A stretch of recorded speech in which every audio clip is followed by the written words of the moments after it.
Hello,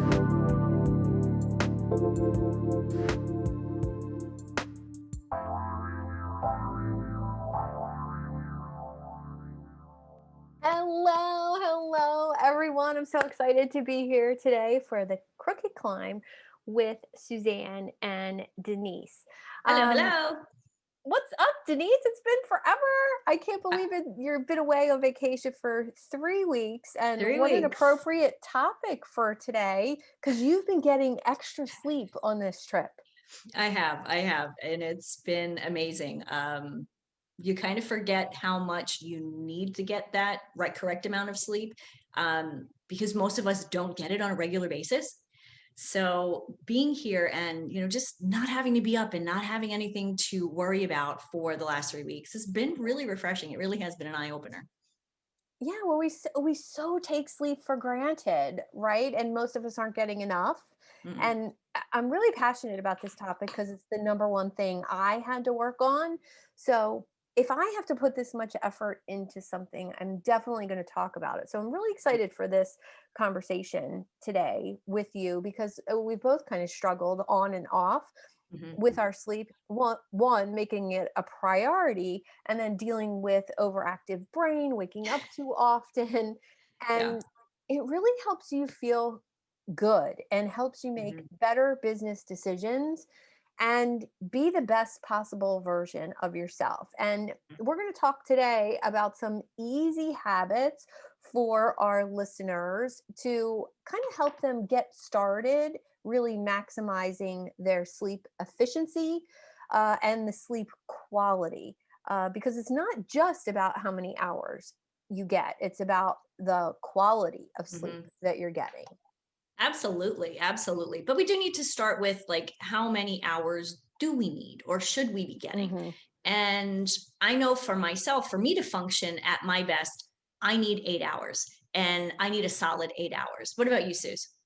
Um, I used to think that I could function on like 5 or 6 when my son was little, but then I was so tired in the afternoon. I was either taking a nap or reaching for more caffeine. So Mhm, now I shoot for 9 in mhm, bed, which means I'm asleep for about 7.5 or 8. mhm.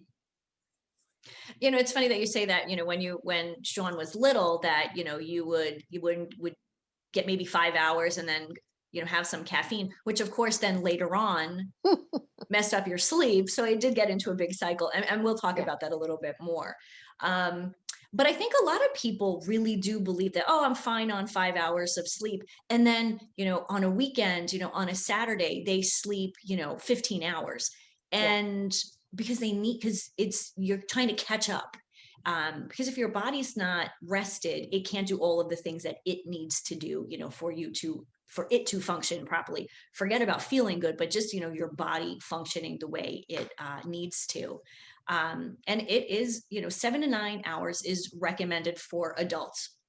Obviously we know kids need more, and actually I have a link here for a reference from the Mayo Clinic. And of course, I do reference the Clinic quite a bit. I do live in Rochester, Minnesota, home of the Mayo Clinic. So if anyone is curious to why you always see those, that's really the reason. But I believe in, they're really strong in their information and making sure that people are getting good information. So when I was reading their article on how much sleep people should get, and they actually break it down by age. Interestingly, and I've had this conversation with my mom, she'll say, oh, I need less sleep at night, but she naps during the day. Hmm. So no matter what, as an adult 18 or over, you really do require 7 to 9. And like I said, I need 8 hours without doubt. Otherwise I don't feel good. And Yeah, and I think one of the misconceptions is that you can catch up on your sleep on the weekends. And I remember when I read Matthew Walker's book, Why We Sleep, Mhm, and that book really addressed, all the preconceived notions, all the research, and it really gave you some great insights into, the belief that, oh, if I don't sleep well all week, I can catch up on the weekends. And in reality, the catching up, you can only add an extra hour per night to catch up your sleep deficit.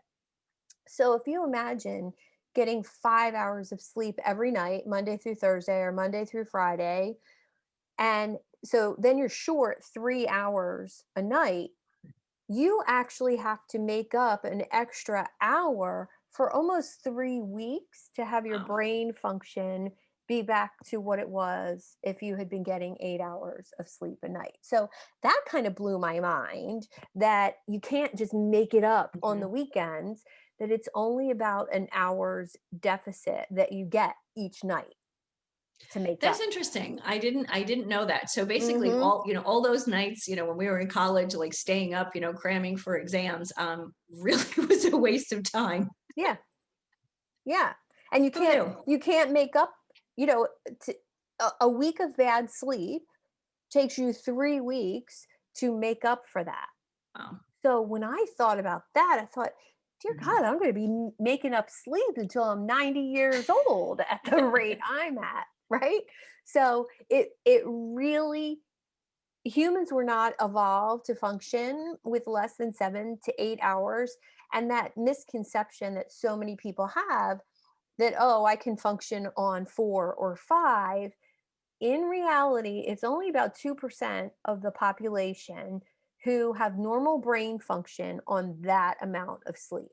Mhm. So there are some special people out there who can function on less sleep, but the research and MRIs tell us that it's only about 2% of the Wow. population. So odds are it's not you. It's definitely not me. Think Yeah. about it. If you're not sleeping, if you're really sleep deprived, and I don't know the actual statistics, and I don't have them in front of me, but I can get them. I know if when you're lacking sleep and you get behind the wheel of a car, it's Hmm. almost like driving drunk. Oh, absolutely. Absolutely. And That's one of the things they talked about Mhm.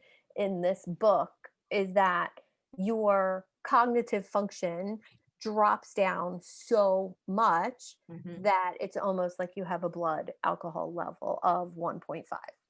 Okay, so everybody that then if you're not sleeping, don't drive. Call an Uber. Yes, right? Um and I really wanted to make sure that everybody got those quick and dirty tips that we Mhm. talked about. Mhm. Um, so why don't you take those tips and drive those home for everybody, how they can Sure. take quick actionable things that you can start doing tonight. So get your pen and paper ready. These are the things that you want to start doing or not doing. And this is really important. Number one is not eating too late. Realistically, you should not be eating anything 3 hours before you go to bed. Think about if you have a heavy meal and then you go lay down, you don't feel good. You're not digested. You can't digest well. I mean, you can't digest if you're laying down. But even snacking too close to bedtime really disrupts your sleep again because your body is trying to digest, it's not trying to sleep. So that's one of the things that I think is really important because most of us can be sitting there in front of the television snacking, turn off the television, go right into bed. Mhm. Which is point number two. Turn off the TV or the phone and the computer at least an hour before you go to bed because your brain is still kind of going, kind of that monkey brain that Suzanne will talk about in a little bit. If you're looking at the computer and the blue light, and truly, if you're looking at a computer for hours at a time, especially in the evening, two things I recommend: get those the blue light glasses, or there's a program. It's called Flux, Flux. And it's something you install on your computer, and it literally dims the light on the computer as the time, as it Mhm. gets dark out.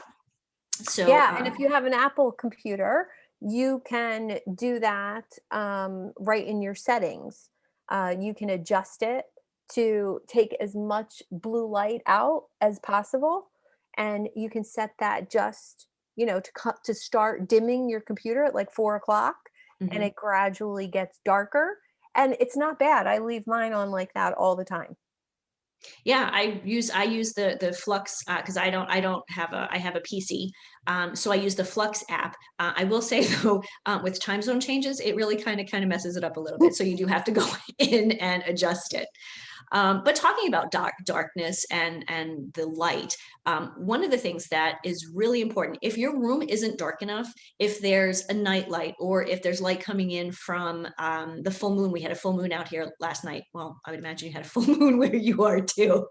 Um, but if it's not dark enough in the room where you're sleeping, wear a pair of those goggles. I probably have about 50 pair of them scattered around my house. Either they're in the laundry room or they're on Mark's side of the bed or my side of the bed.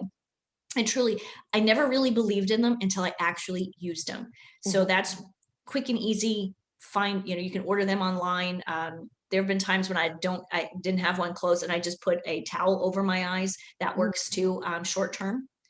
Um, in your room, if it's not dark enough, that's one thing. If it's too hot in your room, Oh. and that is a major challenge. So Oh. temperature, if you're a person who seems to be hot all the time, I think that's then another show. that's a totally We different are show. gonna dive into that. Um, Definitely. and maybe we'll have to have a disclaimer on that show that it might be TMI, but yeah, we're gonna go there. We just have to decide when we're bringing that episode to you. uh, soon because Yeah, I think it's something that we're all struggling with. yeah. But on the flip side, if you are somebody who is cold all the time, then maybe turn the temperature up just enough, or put another blanket on. You really want to be comfortable to sleep, to get that real good sleep. Because if you're too cold and you're kind of moving around, if you're too hot, you're rolling around, you're throwing the bed clothes off. Mhm. That's not a good way to fall asleep or stay asleep. Another thing that I struggle with is noise. So where I live, and it never bothered me when I lived in New Jersey and when I grew up in New York, noise was not a big deal. I could sleep. There could be a car crash going on outside, a party going on outside, and I could sleep. Not anymore. It is so quiet where I live that I've gotten to a point where if I'm someplace else, I need to either wear earplugs or I use white noise.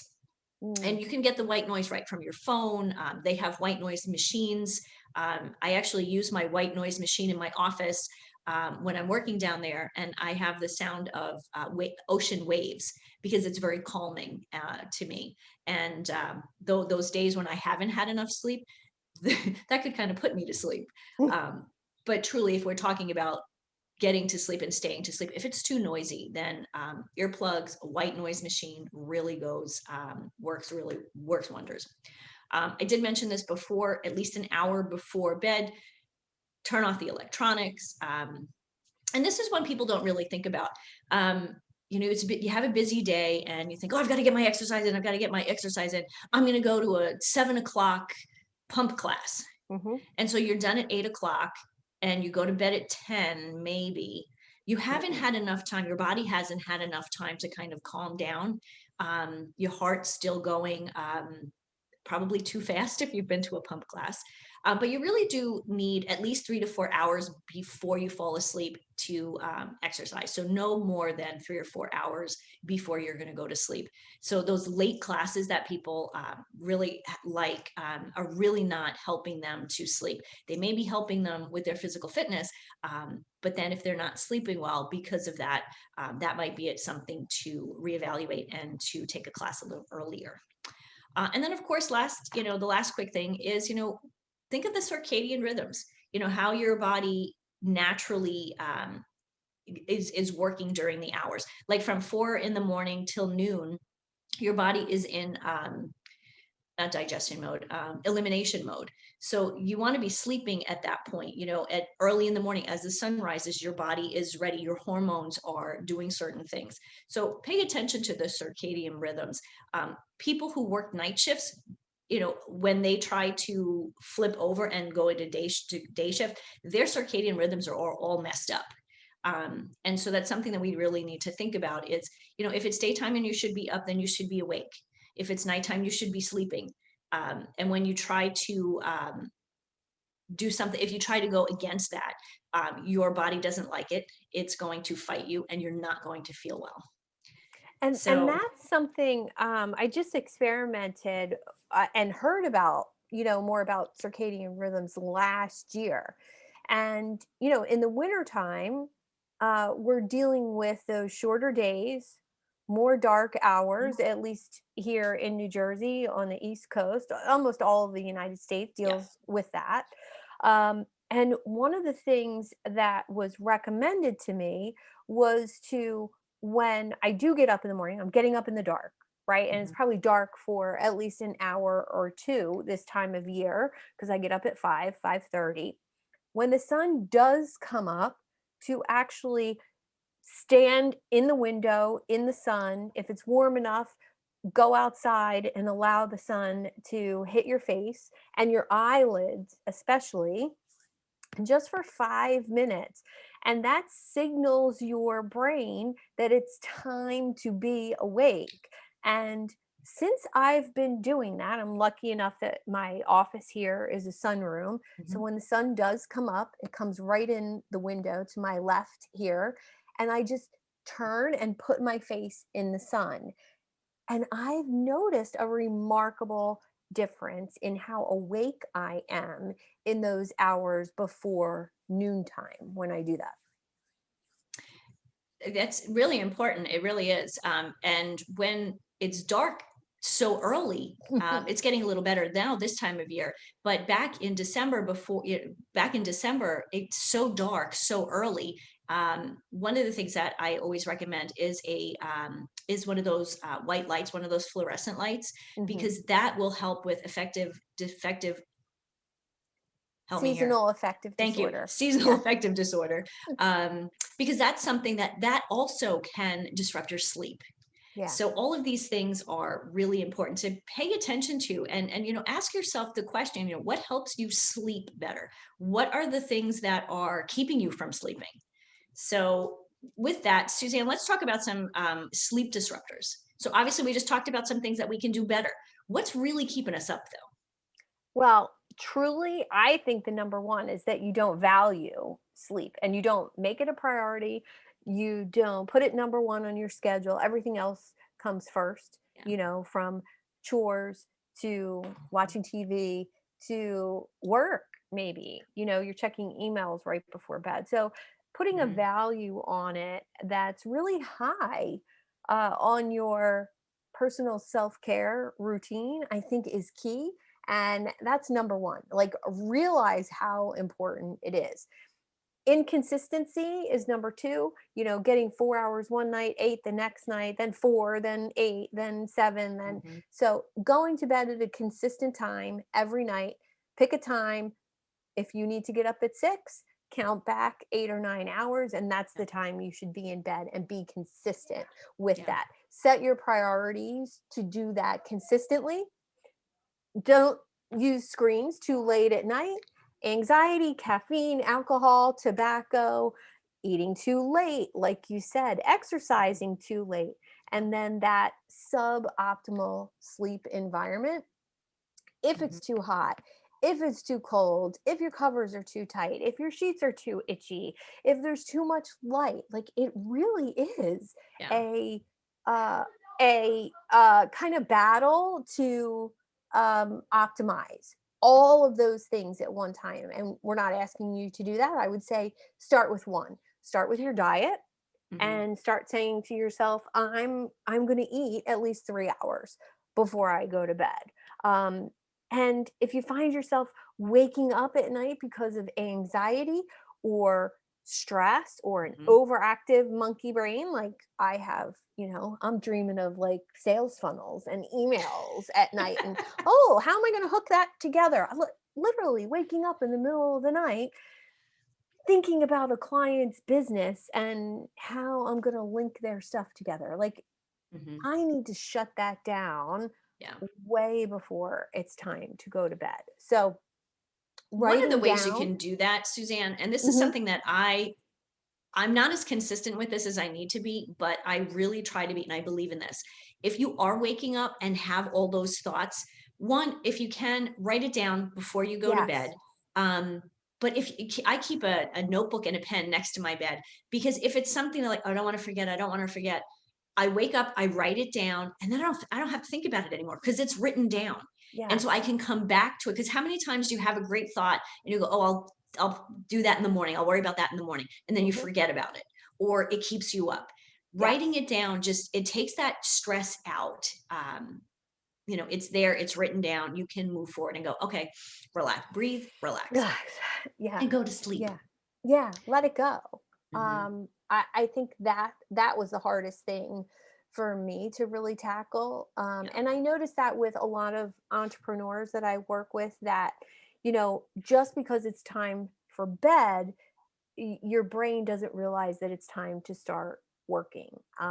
And one of the other things that Mhm. happens quite often is pain. And if you're uncomfortable, even if it's a good pain from, a great workout or, muscle soreness, muscle fatigue, that can wake you up in the middle of the night. Rolling over on a sore shoulder, or your legs are tired from a really good workout. So really noting if you are having some physical discomfort in your body, that and realizing that can wake you up in the middle of the Mhm. night. Sleep environment, this has been huge for me, making sure Mhm. that my bedroom was cold enough. Mhm. And just last night, perfect example, I forgot to turn my heat down last night before I went to bed.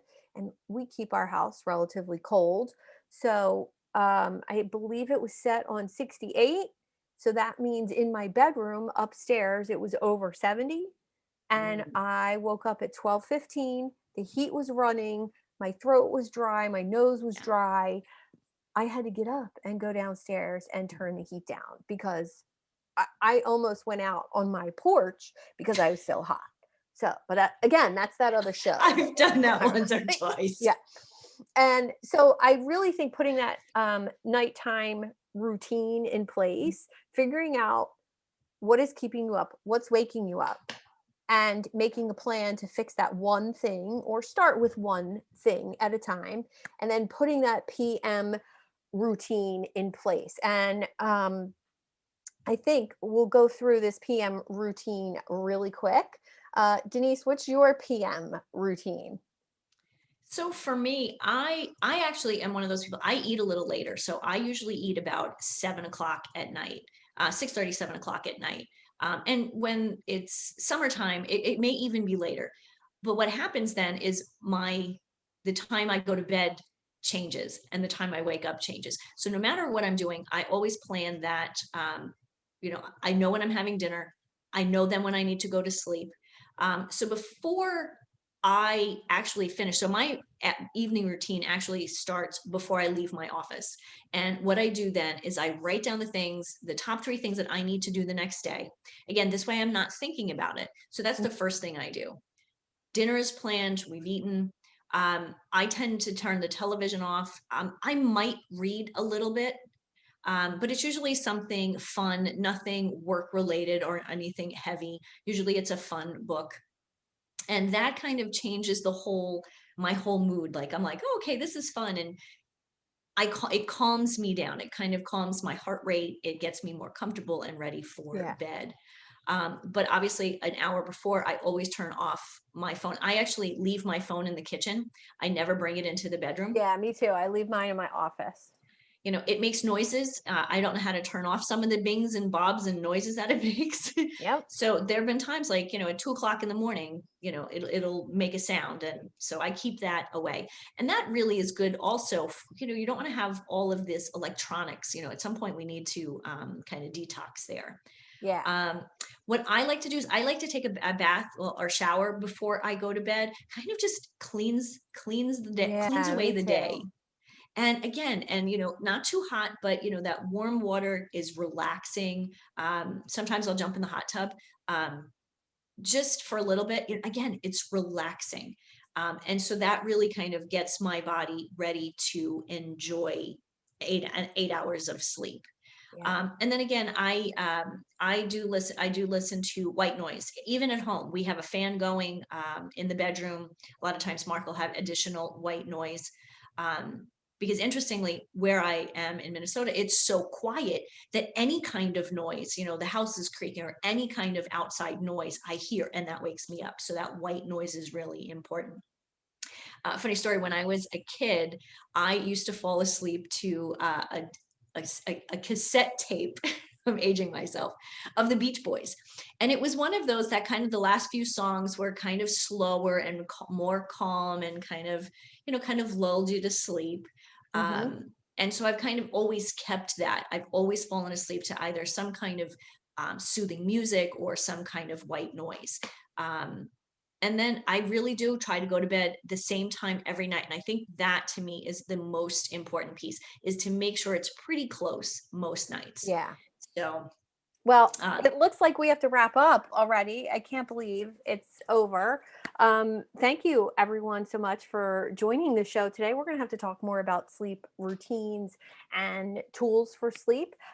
We're about to go with our live audience into our breakout room and go deeper with our audience. You'll be able to ask questions, interact, and receive some love seat coaching. When you see the prompt come up on your screen, select join now, and we'll see you over there. Thanks so much for joining us today um, on The Crooked Climb with Suzanne and Denise. thanks, everyone.